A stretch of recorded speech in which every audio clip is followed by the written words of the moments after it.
Ou sinon, bah, tu payes avec ton argent et tu achètes une bonne formation qui fait que ça va te permettre de faire en 1 an ce qui t'aurait pris 1 an. Tu vois ce que je veux dire?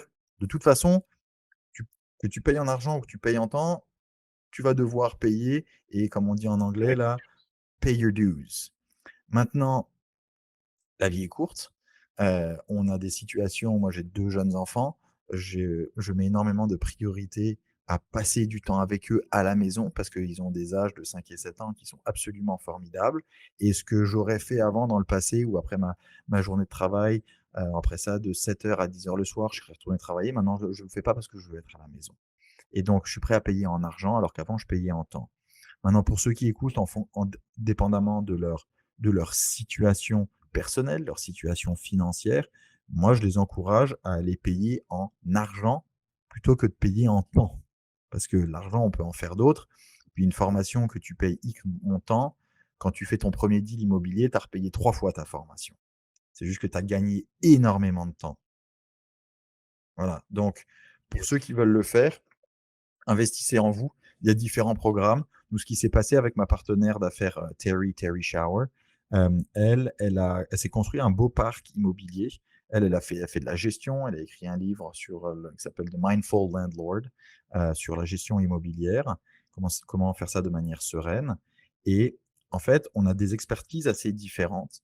Et avec le temps, il y a toujours beaucoup de gens qui sont venus nous poser des questions. Eh, voilà où j'en suis, je travaille là-dessus, qu'est-ce que tu ferais? C'est quoi les prochaines étapes, etc.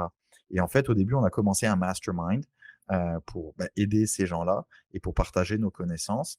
Et puis là, dans quelques mois, à partir de janvier, on commence un nouveau programme et l'objectif est d'aider les gens qui veulent investir en immobilier pour que dans les 12 prochains mois, ils deviennent propriétaires et on va les aider avec ça de différentes manières, d'un point de vue connaissance, d'un point de vue soutien, d'un point de vue communauté, parce que ça, on n'en a pas beaucoup parlé, mais la communauté autour de soi, les gens de qui on s'entoure, c'est extrêmement important pour notre motivation, pour notre réussite.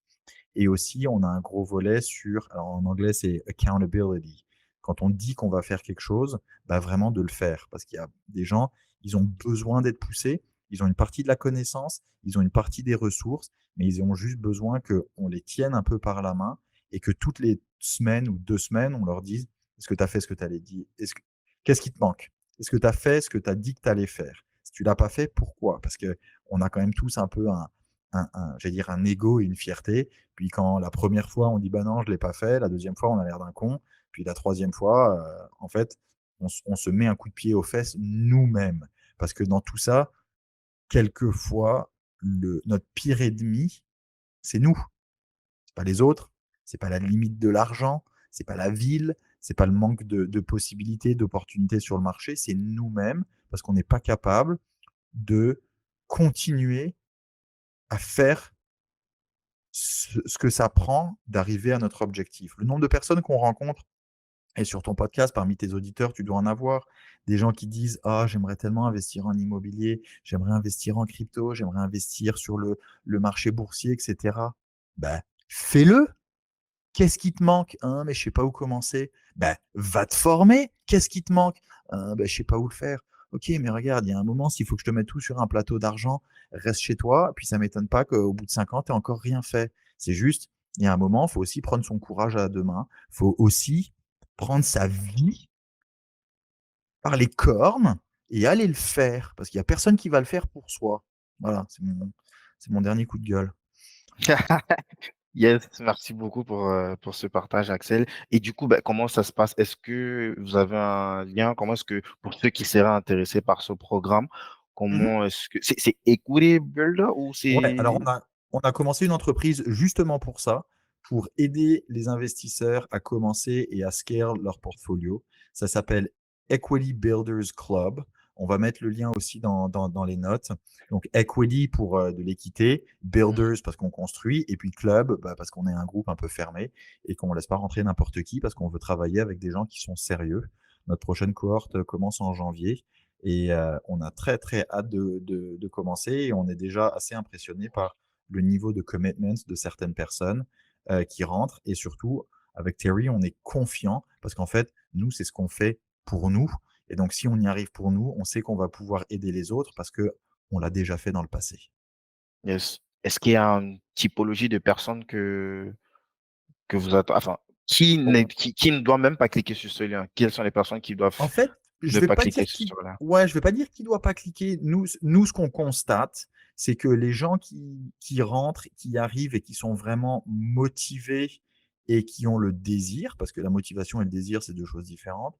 C'est en général des gens, on va dire entre 25 entre 25 et 40 ans, qui sont déjà un peu des professionnels, qui ont déjà un peu d'expérience, alors dépendamment dans cette braquette d'âge où est-ce qu'ils sont, mais qui ont déjà travaillé un petit peu, qui ont déjà du revenu, qui se sont quelquefois un petit peu cassé les dents aussi dans le corporate world et qui Mmh. s'aperçoivent qu'ils n'ont pas envie de faire ça toute leur vie et qui ont envie de commencer à se ou de continuer, il y en a qui ont déjà un patrimoine et de se construire un patrimoine pour ne plus juste dépendre d'un revenu d'emploi. Voilà. Et il y en a aussi qui nous disent très clairement: «Écoute, moi sur les 5 prochaines années, je voudrais faire une transition.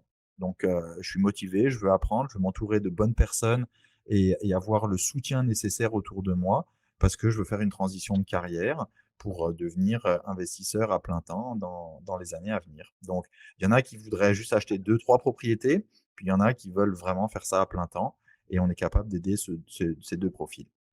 Super. Vu qu'on est quasiment sur, moi je qualifierais ça plus de mentorat, forcément, il y a une Ouais, limitation de place, pour janvier, vous prenez à peu près combien de personnes sur cette cohorte-là? à peu près 12 Une personnes. douzaine de personnes, donc Ouais. je vous laisse, dès que Et l'épisode les sort, et donc ça se remplit vite et quand on sera plein et puis on verra quand est-ce qu'on commence la prochaine. Donc s'il y en a qui ça peut intéresser, ben, qu'ils me contactent. yes, on va mettre tous les liens en description. Mmh. Avant de terminer, bah, tu es aussi podcasteur. Tu nous parles Exactement. de ton podcast The Very Real Estate Effect. Fact. Exactement. Bah, donc en français, c'est l'effet immobilier. Sauf que nous, sur les plateformes, il est en anglais. Donc c'est The Very Real Estate Effect. Puis là, ça fait un petit bout de temps que je me dis que je vais un peu raccourcir le nom parce que c'est un peu long et compliqué. Et en fait, ce que j'ai fait, c'est que ben, j'avais des bonnes conversations avec d'autres investisseurs immobiliers, des professionnels qui sont des experts dans leur niche.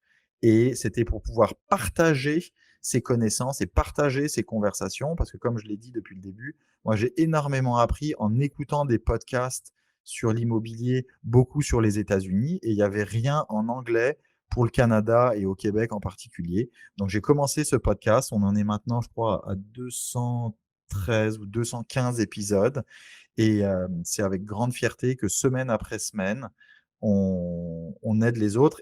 Et surtout, c'est pour donner la confiance aux gens que si moi je suis capable de le faire, si mes invités sont capables de le faire, celui qui écoute est capable de le faire.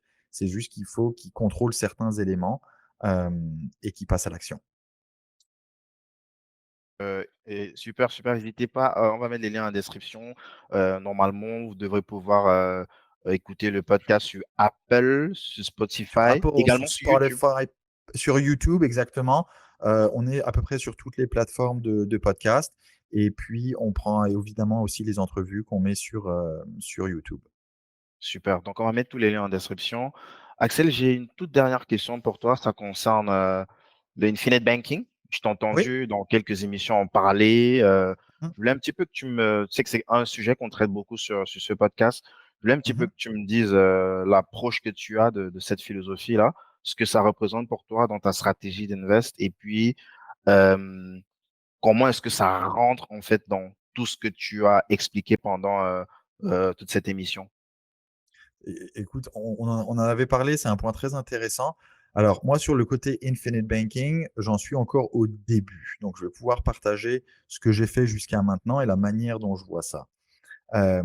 Comme on en a discuté depuis le début, ben, pour faire de l'investissement immobilier, on a besoin d'argent, on a besoin de ressources. Maintenant, quand on en a, on utilise le sien. Quand on n'en a pas, on utilise celui des autres. Et puis, avec le temps, après, on décide souvent d'utiliser que celui des autres. Sauf que on paye de l'intérêt et ça vient toujours avec des conditions. Alors, la structure, déjà, moi, tu sais, on dit le concept de infinite banking.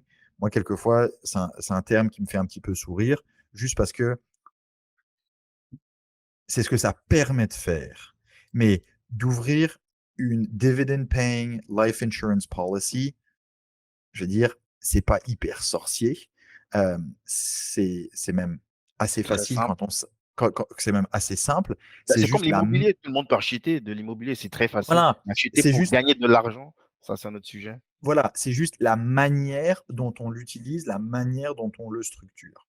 Nous, on a ouvert nos polices d'assurance, on a commencé à les capitaliser, on n'a pas encore fait de retrait, et ça va venir dans les prochaines étapes. C'est juste que chaque chose en son temps et nous, ce que ça nous va nous pa pou permettre de faire, puis pour ceux qui connaissent pas le concept, alors je sais que toi, tu en parles beaucoup, donc ils tes auditeurs doivent être, déjà connaître le principe, mais il y en a que quand ils veulent aller s'acheter une voiture, ben, ils vont faire un prêt à la banque. Donc ils empruntent 30 000, ils s'achètent une voiture, ils repayent capital et intérêt. Est-ce que ça pourrait être intéressant, en fait, de pouvoir emprunter ce capital à nous-mêmes contre le futur et de payer de l'intérêt à nous-mêmes? Sachant que l'intérêt qu'on paye dans notre police d'assurance nous revient et augmente la valeur de notre police d'assurance encore plus rapidement, sachant que après, moi, l'objectif quand même de tout ça, c'est de bien vivre, c'est de vivre le plus facilement possible et en fait de mettre en place des systèmes qui permettent de transmettre à mes enfants. Moi, c'est ce que j'ai envie de faire à long terme. De transmettre. Sauf que la transmission, c'est pas toujours facile et dépendamment de où on est dans le monde, ça peut être extrêmement taxé. Il y a certains véhicules qui le sont plus ou moins. Nous ici, au Canada, c'est quasiment pas taxé. Donc ça permet de créer un excellent véhicule à capitaliser où pendant le reste de notre vie, on peut s'en servir pour emprunter contre et au lieu de repayer la banque, on se repaye nous-mêmes et à la fin, on recapture toute cette valeur. Enfin, quand on y pense, c'est quand même un fabuleux véhicule d'investissement. Donc Comment est-ce que nous, toi, tu comme as découvert ça?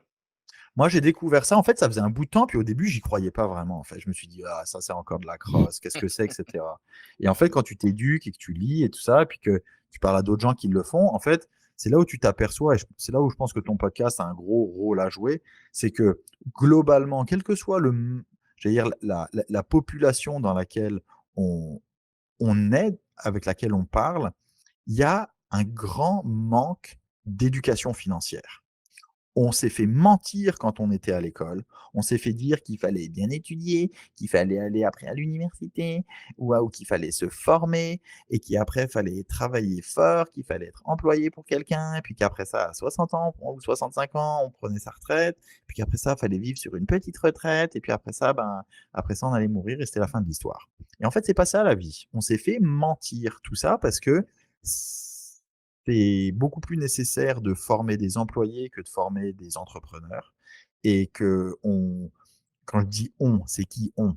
C'est il y a un besoin nécessaire de garder les gens emprisonnés par l'esclavage financier qu'on a créé, heu et on veut surtout pas qu'il y ait trop de gens qui s'en aperçoivent.